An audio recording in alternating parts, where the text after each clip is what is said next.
Hi everyone, welcome to the Beer Couch Podcast. This is the very first episode of Beer Couch. I'm very excited to be here. This is a podcast where I'm going to be talking to my friends, my boys, and we're going to be talking about what's going on. We're going to be talking about some good beers, and it's going to be a good time. My name is Cale Manning. I'm Zephyra. And today with us, our special guest of the week is...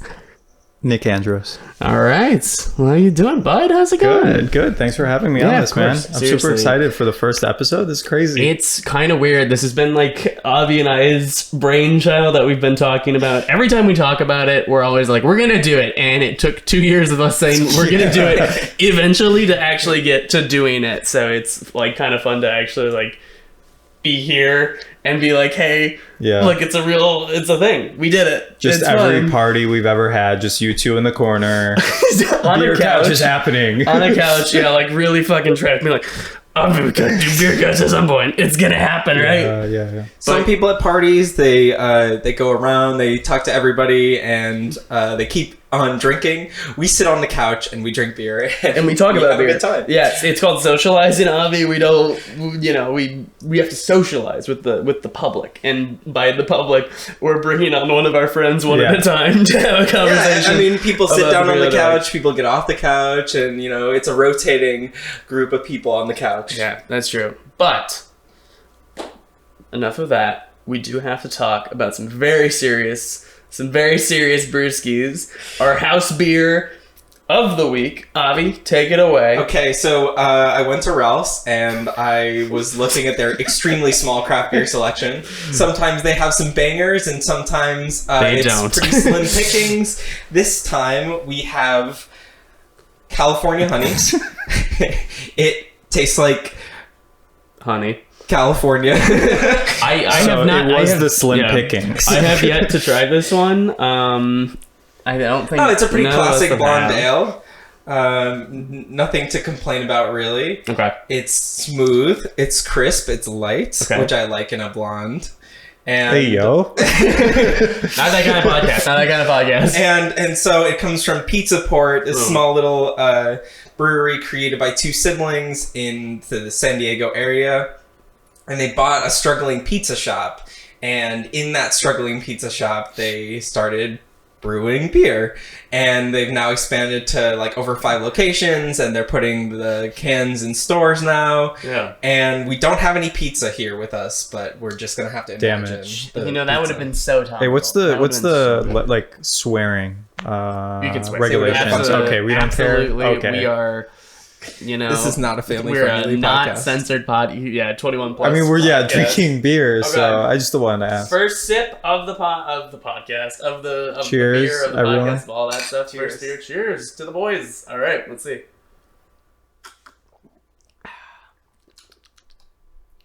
That's really good. I like it's it. light. That's super light. It's kind of refreshing, smooth, honestly. yeah. Like, it's like what 90 something degrees out. This is this is fine. Yeah, it's so warm outside, so this is like the perfect beer of the time, especially with it being we're in California, and it's not fun right now, given that it's the middle of July.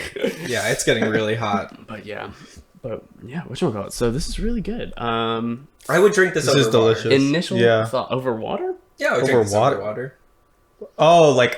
Okay. Like, Did you think I meant like on the water? yeah, like In you the know how water? someone's like, I'll take it on the rocks. Yeah, that's I what thought I you was meant thinking. on the water, like water I was down. like, I'm expecting you to be like pouring your water glass into your beer. You are gonna do that at some point on this podcast, aren't you? Ew, gross. Oh my, no, I've seen him do this. We have. We've been in like public places, and I've seen you take ketchup packets and pour them into water he glasses. hasn't actually drank them. He just does it for the fun, It's for the bit. vibe. Oh, Yeah, I drink it. I think you did actually. Oh. It was like a mix, I think, of of ranch, ketchup, Pepper? water. I think you peppered it too. Yeah, you put it all together in a glass. And you're like, it's good. And I was like, all right, now drink it. And I think you actually did take a sip of it. And I think it was disgusting. But this is how you transform into different creatures. And anyways, Enough. I am so concerned. So this is from like a mom and pop shop, you said. Yeah, two siblings created this brew. I would drink this with some pizza, like some pepperoni. Yeah. something thin crust. It would pair well with meat. Yeah, some sausage. Whatchamacallit? No, it's really funny. Before we started rolling, Avi got siblings confused with dating, which is Or not married, right? something that you wanna. And you know, you guys are familiar with the Instagram like account, right? That's sibling. Are they siblings or are they dating? I think I've heard of this. And Yeah, it just shows you the initial photo, and then you swipe, and then it'll give you the answer. But people have made it like a game to figure out: are they siblings or are they dating? How good have you gotten at it? That's a really good question. It's really tough for Is no it? reason. Like, Do a lot of them like look a lot like the people the who are couples dating, look they similar? look almost Really identical, close. and you're like, you have to be siblings, and then it's like they're dating, and then you like see people that you think are dating, and then they're siblings, but they're taking like risque photos that you're like, Why are you? why doing... are siblings like hugging each other like that? Like that just looks wrong. Seriously, yeah. Yeah, like, you guys are way too close. Like, too close for comfort. But these guys are siblings. Okay. We've confirmed Yes, this, right? Yeah, they were in we their checked 20s that. when they started this brewery in the 90s. Ooh. Okay. And I think they're doing a good job. I'd definitely be interested in checking out some of their other brews and visiting their locations. Yeah. I think I've actually seen them at the grocery store. Like I think even like at Aldi's, I saw them like carrying their beer one time, and I don't know if it was this exact one, but I know I tried one of their beers and it was really good. Yeah. But no, it's good. It's good to see. Are you guys them. getting like the honey? I'm actually. I don't think I'm getting like any there's- sweet tones. Are you guys getting sweet tones? Maybe a little. It's got California honey in it. I guess like the earthiness of like honey I'm tasting. You know that like aftertaste or like Yeah. first initial taste you get with honey? Like It's pretty light. But I like- always, when I think honey, I always think that like sweeter kind of like bitey kind of flavor to it. but this would be good with like pizza because like the cheese I feel like would cut well with this. This would pair so good with cheese. Yeah. Honestly, next time we do this, we should have like a meat and cheese, cheese platter. plate, That would be classy. That's classy couch. Yeah. This is beer couch. We're not classy couch. Yeah. There's a big difference. There is no But like, class are on we Beer going Couch. for like fancy like cheese board or are we thinking like Wisconsin like cheese curds cheese board? Dude, I miss cheese curds so much. It's like Yeah. I cannot. I love cheese with a passion, a Yeah. burning passion. I love cheese. You like burning cheese? I do like burning cheese. Saganaki is like one of my favorites. Delicious. Shout out to our the Greeks. Shout out to the Greeks. My favorite Greek. Have you guys ever had like stinky cheese though? Stinky cheese? Like what? they like a blue cheese? Or like you know the a- Chris Kendall Mart in Chicago that they have like Yeah. they have like the stinky cheese section and it smells like you smell it and it actually smells like trash. Nice. But people are like lining up to eat this stuff, so it must taste good. Have you tried it? Yeah. No, because it Not smells yet. so bad. I Well, almost I imagine threw it's up like the- with how bad it Because smelled. I know a lot of people have like issues. Like I love blue cheese. Like Blue cheese I love. Yeah, exactly. Yeah. It's so good, especially like when you pair. Do you not like it? No, I fucking hate What's blue wrong cheese. with you? It's so good. It's Yeah, disgusting. blue cheese is like the best It's really good. creation. It's really good, and it pairs really well with meat. I think. Yeah, it does. And like, I when I was younger, I worked at a restaurant and stuff like that, and that was one of the things that one of the cooks there introduced me to. He was like, when you order a burger, Yeah. you get blue cheese on it, and Yeah. ever since A blue then, cheese burger is probably one of the most phenomenal. revolutionary it's things. so good. Blue cheeseburger with bacon jam. Oh, And a little bit of buffalo. Yeah. A little bit of buffalo sauce on top. Oh man, that's like the perfect burger. I think I could get behind that. I just, I was like holding in I this, like I absolutely, can't. yeah, I can't stand the taste. Do you like gorgonzola? I feel like you might No, like gorgonzola's even worse. Gorgonzola is like the mild blue cheese though. Like It still tastes like blue cheese. It's got like some kind of bitterness or just like the mold of it all, you know, just kind of. okay, but through. do you like brie cheese? Brie is okay. But brie is mold too. Yeah. Yeah, I mean, it's Like all all the mold. white yeah. outside is just smushed down mold. Yeah, it's fine. Okay, fair enough. I'm not that huge of a cheese fan. All of it's mold at the end of the day. But Yeah, do you, honestly, it's all do you spoiled pick- milk. do But you it's pick really the dish good for the milk. cheese, or do you pick the cheese for the dish? Like, how do you decide what to make with, like, what kind of cheese? You know? Yeah, because blue cheese goes well with like red meats, right? Okay, So like yeah. burgers, steaks, I've had blue cheese with. That tastes really good. Or you can do like salads, but you need like a fruit element to like sweeten it, Yeah. right? So like that's why like often a lot of like blue cheeseburgers have like bacon or like a bacon jam because that like Get a ripe sweets tomato on with there. it. Yeah. I see.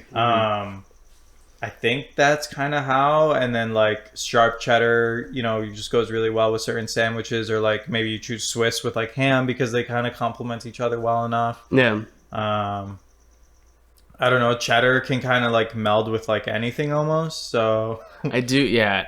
Like honestly, like I just love cheese. I think maybe it's because all of us are obviously from the Midwest, but I think that like one of the things that like every time they're like, I've noticed that in California, I feel like there's not enough like just solid cheese. Yeah, because they don't have the same like cow industry that we've got back, the dairy farms and all that stuff.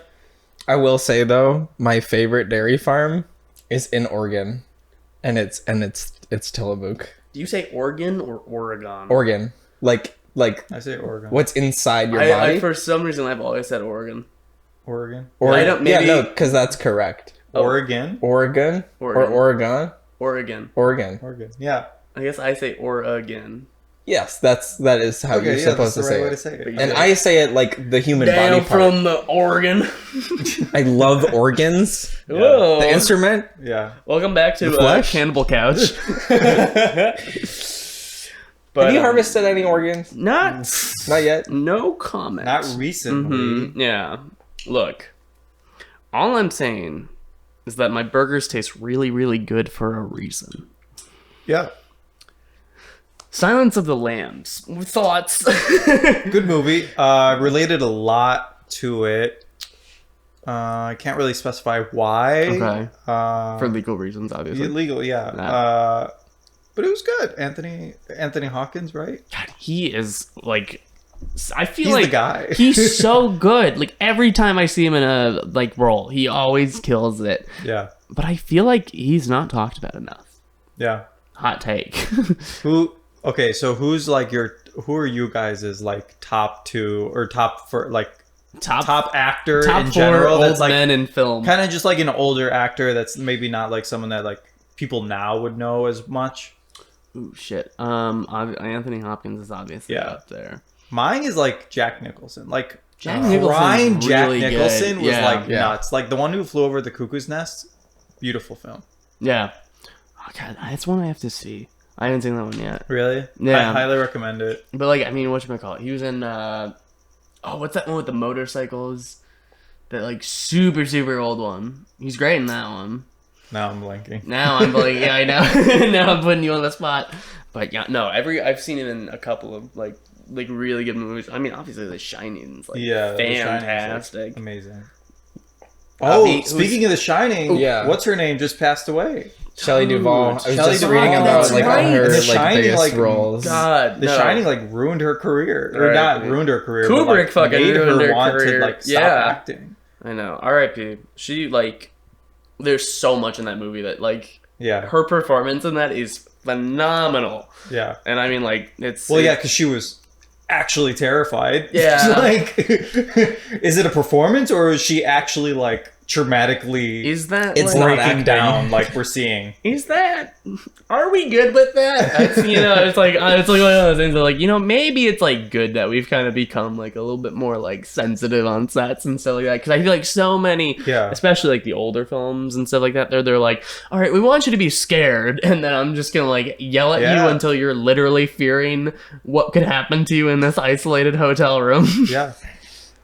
It's really nerve-wracking, and like there's a lot of actors that like have stopped acting. There's a lot of people that have left the film industry just because of that. Especially really sucks. Especially those older actors and stuff like that. Like I mean, like how many of them from like back in the day are like, no, like I don't want to do this anymore. It's like, you want to know a side note thing that's really crazy? Hit me with it. So when Shelley Duvall's like announcement came out that she had passed away, unfortunately, the day before, so. At work, we play this game called Constellations. I don't know if you guys ever heard of it. No, it's like a card game where you pull like different actors essentially, and like you just have to connect them through like films of like, oh, they've acted in this film with this actor, who's been in this film with this actor, and that like connects them with 6 degrees of separation. It is, it is 6 degrees. And so one of them was with Shelley Duvall and someone else, I can't remember who. And my coworker, who's a little on the younger side, didn't know who she was, so she looked her up and was like, "Oh, is she dead?" And the next day, the announcement comes that's up. So sad. And I was like, bro, you called it. You caused that to happen. You put it out in the universe. Oh my god, that's so... And now we're Dvalis. I don't know. Dvalis? No, don't say that. All right, we skipped She'll over always it. be with us. Exactly. We skipped over it, but Avi, who's your old person in film that we don't talk about enough? I don't have it. You don't have an old man? Yeah, I There's don't have not an old man film. Old man, Avi. A white, crusty old man. Yeah. Just wearing the thickest of glasses, and bald head. You can't pick Nick white beard. You can't pick Nick or I. we are some old ass men, but you can't pick either of us. Someday I'll pick you guys. Morgan Freeman. What about him? Really good. No. Oh, what's his name? You know who's really underappreciated? Who's the guy who does the animal documentaries? What's his name? Oh, shoot. I know exactly who you're talking about. But we don't know the name. And now I'm blanking on his name, but it's a famous name. David Attenborough. Is it? Yeah, David Attenborough. He does like all of them. He does all of the... He is another one who it's like just... We don't talk about him enough, but he's so iconic. I think... God, that's the other thing, too, you have to think about is like... He's up there, right? Oh, yeah. But, I mean, so when we're David Attenborough less, should we AI voice David Attenborough? No way. But, like, come on. We just have to stop all nature documentaries. We're done. That's it. There's no more. We've peaked. We can't do it anymore. There's no more. No more nature. Yeah. We're just never gonna shoot animals. There was a stretch of time I would like put on animal documentaries and just listen to David Attenborough talking about things and be like, we're gonna bed now. God, no, I know. That's one of those things where it's like, maybe AI voice is not so bad. Maybe. Yeah. Well, I mean, the argument, right, is that you can keep someone alive by like continuing to record things in their voice, but if it's not really them. So would they have wanted their voice to still be around? But you can still keep them alive, but just by like, I don't know, watching their old stuff in their prime or stuff like that. Like, I don't know if the continuation of like AI or like recreation of like the voices or like their image of like how people are doing like holographs of like Michael Jackson. It's I'm weird. like, I was like, what? Like he lived his time. We got to see him do like his incredible stuff outside of, you know, like everything else that happened. And we don't need to talk about that. And it's like, I don't know if really like creating those helps in any way. I mean, like, that's the thing you have to think about is like every generation prior to this like AI age has had like artists that have been like big, they've been popular, they've been like whatever is going on and stuff like that. And I think that we are so, especially now with like how like all the algorithms feed us content and all that stuff, we're very attuned to having things that nostalgia bait us and stuff like that, and things that like remind us of when we were kids. Like, oh, do you remember like watching this TV show when you were a kid? Do you remember listening to this music when you were a kid? And what AI kind of threatens is that it like has that quality where it's like this person might be gone, but you can still watch that, you can still experience those same things that you experienced when you were like a little kid. And I think it kind of destroys the space for like new artists, new performers and stuff like that to actually come up and like share the stage. I mean, that's just my thoughts on it, but which I mean, I feel like that's been a whole thing lately, like in the music industry and the film industry, of like people being awarded stuff that, you know, they're already this big name, and kind of keeping the idea of like, should they still be rewarded, or should we start focusing the attention on like newer people and like still give respect to these older people that have built like this nice foundation? Or I think we should coin the phrase. We're in the age of the pat yourself on the back ism. You know what I mean? Where it's very much like, I feel like, at least right now, especially in entertainment, I notice, because we're obviously all entertainment boys, there's a lot of like, you did such a good job on that. Let me give you a little star. Yeah, and like I mean, there's always been like an award system like that is decades old, very very old, but and that kind of positive reinforcement is good because it can help reinforce the things that people like, but there also needs to be space to experiment. And absolutely. to try new things. Yeah, and I feel like, unfortunately, it's very much a reality that we're facing, where social media have kind of created these like echo chambers and stuff like that, where it's like, we are familiar with this, we've seen this however many million times, and so we're very used to seeing those same things, and so we have to kind of create, I don't know if it's like reorganizing the existing algorithms or switching to a new platform that maybe promotes new things. Like, I don't know what the answer is, but it's very much that there has to be like a respect for what's happened in the past without just recreating it a million times now, or literally recreating like weird amalgamations of things that have been made in a computer and then pushed out to the masses, you know? Yeah, which is what AI is. Exactly. Yeah.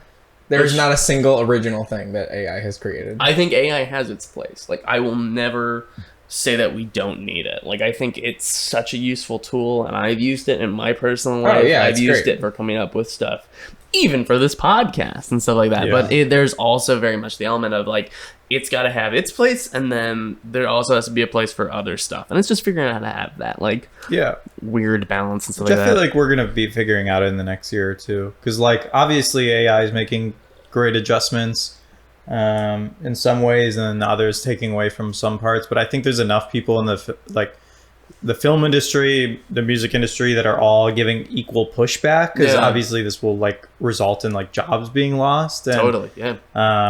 I think with that pushback, like we'll be seeing almost like a blend and not a full takeover. Yeah. And I think people think there will be a full takeover, which I don't really think is realistic in any way. No, it totally makes sense that it's like something that should be viewed of like, okay, it's just learning to work with these tools that are going to make you more efficient and effective at the tasks that you're already having to do. It's like that boring work where you have to like send or write like 30 emails to ask if you can like film at whatever like space. Yeah, it'll speed up that process. It'll make it a lot more efficient and stuff like that, and then you can prioritize working on the things that you really need to and that need your attention and stuff like that. Yeah, like creativity and you know, questioning and exploring and finding new ways to connect ideas. Let's leave the dumb repetitive tasks to the AI that's dumb and uncreative, and leave the creativity and the art and the uniqueness and all the stuff that people want to see, that like draw people in, that grow that attention. Let's leave that to the people, right? Yeah. Yeah. But it's also like, I mean, more than ever, I think it's a really difficult time to monetize what you're creating, because like we all have to make a living and all the costs keep rising out here. Ooh, and let's not talk about inflation. Yeah, I think that in some ways AI is making it more difficult to make a living when it could be making it easier to like get the job done. It's a lot of balance. I mean, I feel like that's, at the end of the day, that's the most important thing, is getting that balancing act all like locked in. Yeah. But it's, you know, it's gonna take time, like anything, and I feel like we're not gonna know until years ahead. It's gonna be so much trial and error, being like, this is working, this isn't working, and people are like really, really mad about it, and eventually there'll kind of be this happy medium where it's like, you know, for the majority, people are happy and feel like they're like working through what they need to work through, and you know, there might be some issues, but we're resolving those issues, we're working through them, we're talking, we're communicating. Democracy. I mean, ultimately they're all just tools, and like the tools are nothing without the people who are using the tools, and you have to find creative and unique and innovative ways to use the tools to create something totally new. Absolutely. So, what people really want, which I don't think is really getting, is just something fresh, something a new perspective, authentic on things. Yeah. I mean, you know, you guys know all too well, I'm a big fan of Dune. Yeah. I think it's really great.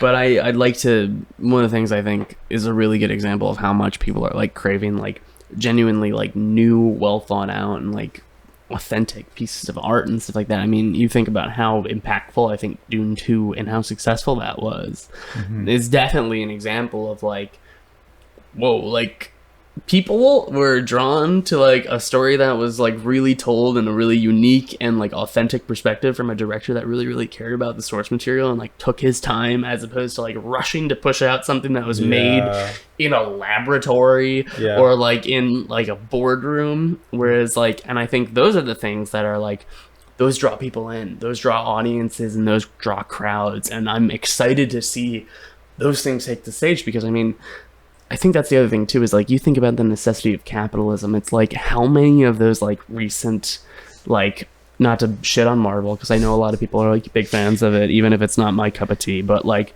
there's so many Marvel movies I've seen that are so like cookie cutter and so like superhero flopping lately. But the Marvel model is just really like falling apart because people are over the same thing. No, exactly, and people have been kind of getting tired of it and stuff like that. Whereas like, I think real authentic stories that like draw people in and draw those audiences, those are the things that have been actually doing really well. I mean, we were talking about Longlegs earlier and how well that's doing right now. Like a lot of people are seeing it, and a lot of people are talking about it because it's a unique original thing.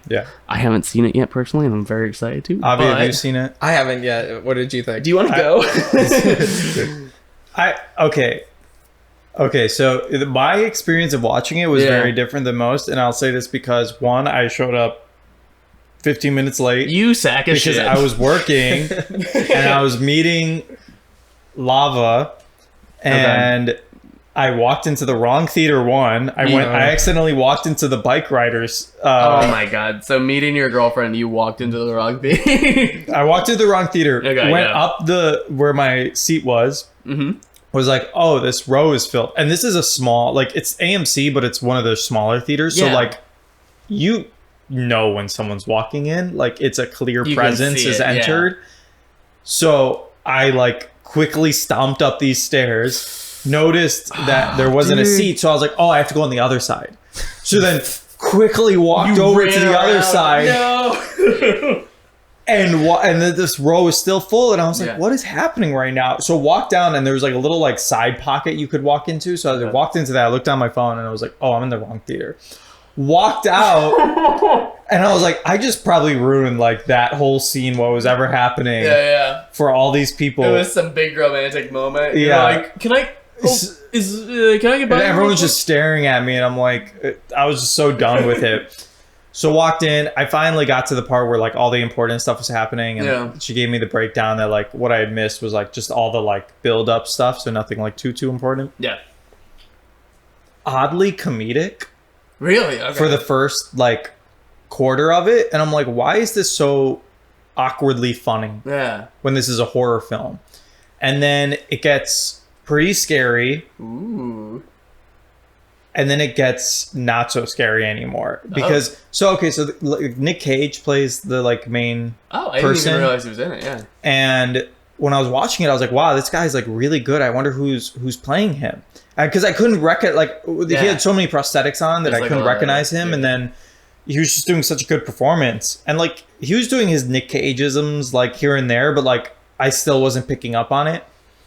And there's one scene in particular where he like really went into the Nick Cage-isms, because he was doing a different voice for the whole character like the entire time, and it was creepy and slow talking, and like he had like almost like a high pitched like raspy voice, so like I couldn't tell it was him. And then they're doing this interrogation scene, and then he like dips into his like Nick Cage voice, and you're like, oh, okay, so I'm out of it now. Like you've taken me completely out of it, because now I'm like, all I see is Nick Cage. And it was good. It was very well directed and really well shot. I'll give the director and whoever DP'd that like amazing props. The writing I think needed some tightening. Was it a rated director? Do you know, or I don't know. I think it is. Okay. But the direction and like the cinematography was incredible. No, I'm very excited. Like that alone, it like already set it on such a very high bar. From what I've seen from the trailers, it seemed like, because they do like flashback scenes, but like they shoot it in a way that it looks like, it's all like the flashbacks are all 4:3, but they all have curves to the like edges, so it looks like you're watching like an old TV. That's fun. And so that's really entertaining, and it's shot very well. Finish your beer. Okay. not to cut you off, but we have to move on to another beer. Your beer. Yeah, it's time to move on to another beer. I think it's beer time. How long have we been talking just on this one beer? I have no idea. But Avi, do you want to close out this beer? Yeah. Any final remarks for this beer? I would just like to say that I would love to drink this beer with a pepperoni pizza and a horror movie. And from what pizza shop in San Diego? That's a good point. Yeah. What was the name of it? I have. So this brew is Pizza Port. That's their brewing company. Pizza Port. Okay, Pizza Port. San I don't Diego. know if they still have pizza, but I hope so. Siblings not married. Yep. Gotta get that right. I think married, not siblings. But either way, big thank you to Pizza Port. That was a really good beer. Nick, what have you brought for us? So I bought I'm going to butcher this name, by the way, so I apologize, but Kirin Ichiban. Okay. It's a Japanese lager. Okay. 100% malt, apparently first pressed or something like that. Yeah. I'm going to be honest. I picked this very late last minute. I was originally going to get a Greek beer and talk about that, but we have this Japanese beer. It's apparently a first pressed malt, and is supposed to be paired very well with Japanese cuisine, but it's mainly like very rich notes that you're supposed to get. And it's one of the only, if not, I think the only brewing company that only serves its first press. I guess multiple brewing companies do two presses, and so you get that more bitter flavor out of the beers. Yeah. This one only does your first, and it's supposed to be a much more rich flavor. No, I'm really curious. I haven't had too many like Japanese beers. I haven't either. I'm a huge fan of Japanese lager. Okay. I love Japanese lager. Yeah, I'm normally like a lot more of a bitter boy, if you will. Yeah. I'm also you like them. Yeah, let's refresh our palates, boys. With some water. Come on. Okay. Yeah. Get a little sippy sip. Let's take a little sippy water break real quick. Hydrogen. For the folks at home, where's this water from? The sink that's been run through it's LA filtered what tap company water. is the sink? Where does it run out of? California, I think. Interesting. I'll have to check them out. Do they have canned as well, or is it only in the glass? There might be canned water. Folks at home, they have it in a hydrated. box. Oh, in a box. Yeah, because this is California. We recycle here. Gotcha. Well, let's not push it. Okay. But let's try it, and if there's any more cheers, notes. Beer number 2. Some beer 2. Beer 2. That's rich. Oh, that's really good. I think I like that a lot. Yeah. That's really nice. That's really good. So you are a fan of Japanese lagers? I do. I'm a big fan of lagers, but particularly Japanese lagers. Well, how come? Well, they go so great with Japanese food. Well, I think like this brand specifically was talking about how the like Japanese culture, especially with this food, tries to get like the purest quality. Yeah. And I think because we're sipping like the first pressed version, you get like the purest out of the pure like style and flavoring that you can. And I mean, you're tasting it like you can taste it. Almost gives like a scent of like an IPA. Yeah, it's kind of like it dances between like IPA and like lager, which I've never had before. It's really good though. But I think this with like sushi or whatever could be exactly be a good combo. I could definitely have this with some raw fish. Nothing goes better than a brewski and some raw fish. Yeah, I mean, this is just like it's very rich. It's very smooth. It's got a really good like flavor to it. I really enjoy that. Yeah. I think the California one was a little bit more sweet, and you're like very typical like IPA or not IPA, like lager / like light beer type. Mm-hmm. And this is just a little bit more of like a richness note to it. Which I mean, that's the other thing too, though. I mean, that first beer was like designed to be paired with like a pizza or something. Yeah. Like that, whereas this one's very much designed to be paired with like raw fish, more of like a what do you very call like it? Purist type of like traditional food from Japanese like cuisine. But apparently Ichiban means first and / like the best of. Ooh. So that's why. I don't know what Kirin means. If so, we want to look that up later. Well. But yeah, this is great. That's delicious. saw it. It's in a giant yellow box. There's a for the folks at home. Nick, I'm so curious about your like really fascinating affliction with seafood, because you do like some seafood, but you don't like. You've got a love-hate relationship. Okay, so that's like for sure. Yeah. Here's the thing. I was, I raised Greek, so like obviously seafood was in the cuisine. Yeah. It was mainly like cod and tilapia, right? Is the yeah. And I grew up eating seafood. I didn't hate it. I really liked it, and I think for whatever reason, at some point in my life, I just stopped eating it. And I think like for whatever reason, my parents just stopped buying it or whatever. And because you said that you lost your sea legs. Yeah, I did. For like, I don't know, probably like 10 years or so, like I just didn't eat seafood, Yeah, so it wasn't really a big part of your upbringing. Yeah, so when I got back to it, it was just like the texture of it was so weird to me, and the flavor profile was so weird. But like after trying my best to get back into it and like learning more about the preparation of different seafoods and really seeing that like like the fishiness of stuff is like actually just like poorly prepared fish, and it's not supposed to have that at all. Kind of opened up my eyes a little bit, so I've been eating more like tuna and stuff, and eating different like spicy tuna or like just tuna, sushi in general. So I'm slowly dipping back. I ate calamari for the first time. Really? Oh man, I for love like maybe calamari. like 3 months ago or something, and I really enjoyed it. Calamari is fantastic. When I was a kid, I was such a picky eater. Yeah. And my parents got me on the calamari train. Yeah. Because they lied to me. Did they tell you something else? They told me chicken rings or They told me something? it was chicken. Yeah. Like White Castle. They told me it was like circle chicken or something, and my like fucking 4-year-old brain was like, absolutely, that checks out. Chicken. And I was like, it was so good, and like to this day, I've loved it. Just tell a kid anything they eat is chicken. They're so in. They're like, it's chicken tenders, but it's in a circle, and I was like, yes, it is. But yeah, no, I love.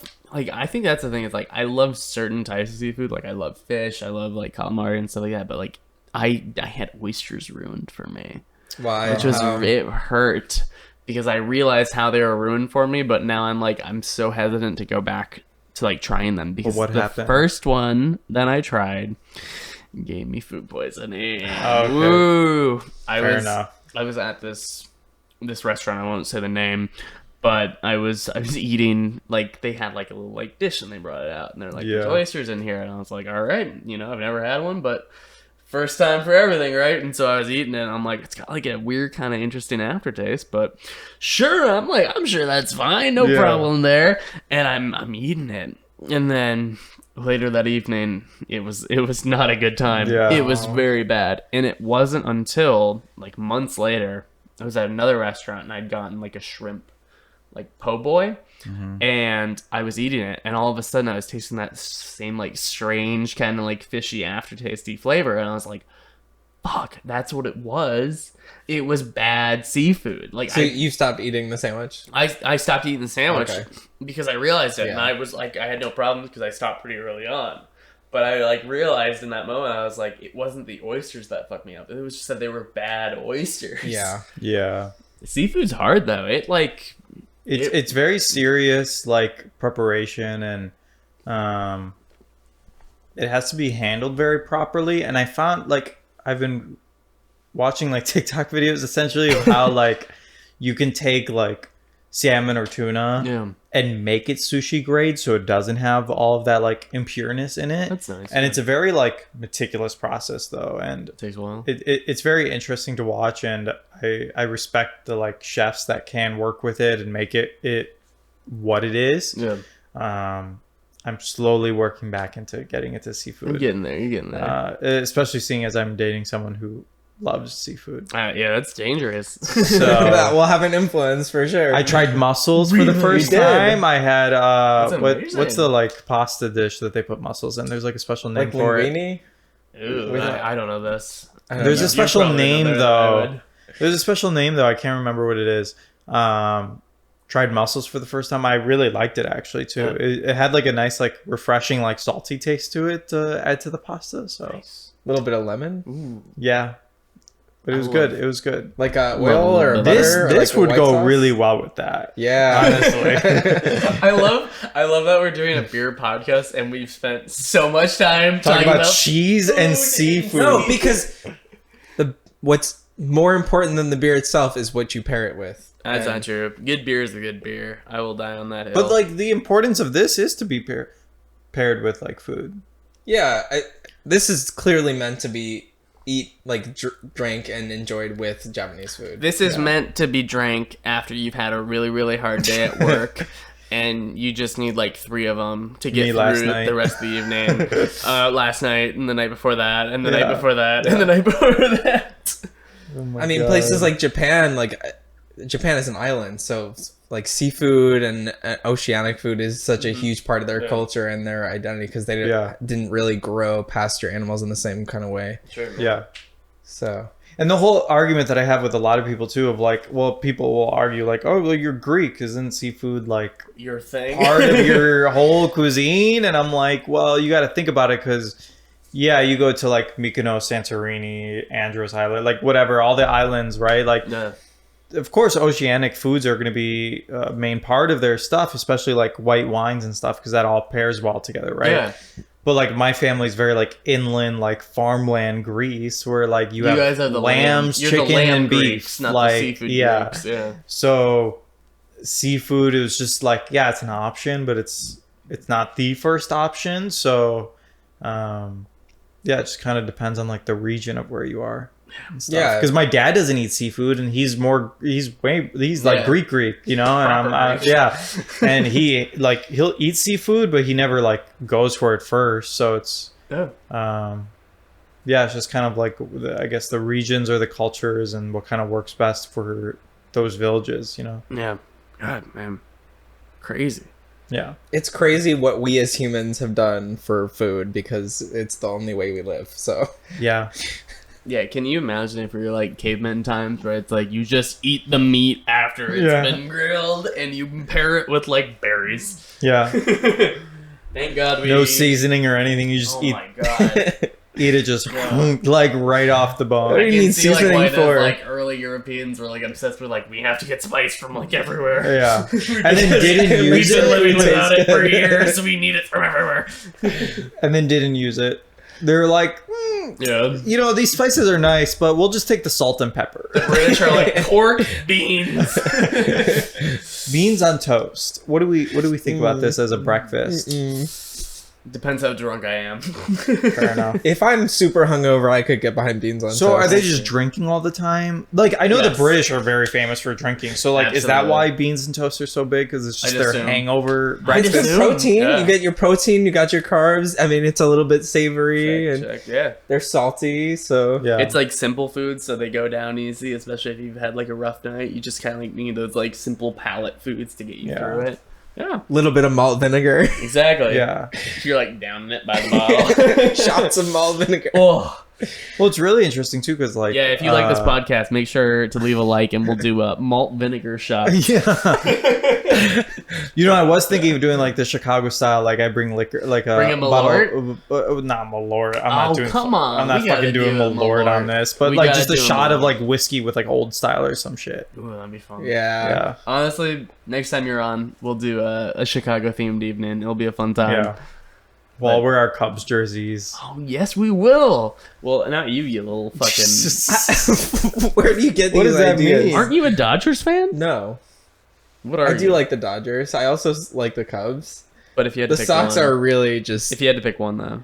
Are you a diehard? Yeah, no, I'll represent for my home city. Thank God. No, the Cubs. I was worried this whole podcast look. To the end. Dodgers are good, but who cares? At the end of the day, we have to represent our homes. Look, I don't care if they're bad. The Bears till I die. Hey, the Bears might do okay. We'll see. They might. But whatchamacallit? Yeah, we are. I think we're about at our time. Okay. But yeah, thank you so much for watching and listening. If you've made it this far, if you want to hear more from us, make sure to like, subscribe, whatever platform you're watching on. We really do appreciate it, and it really does help us out. Thank you so much. And yeah, we'll see you for episode 2. Thanks so much. Send us some beers. Send us beers. Cheers, guys. Cheers. Cheers. Beer couch.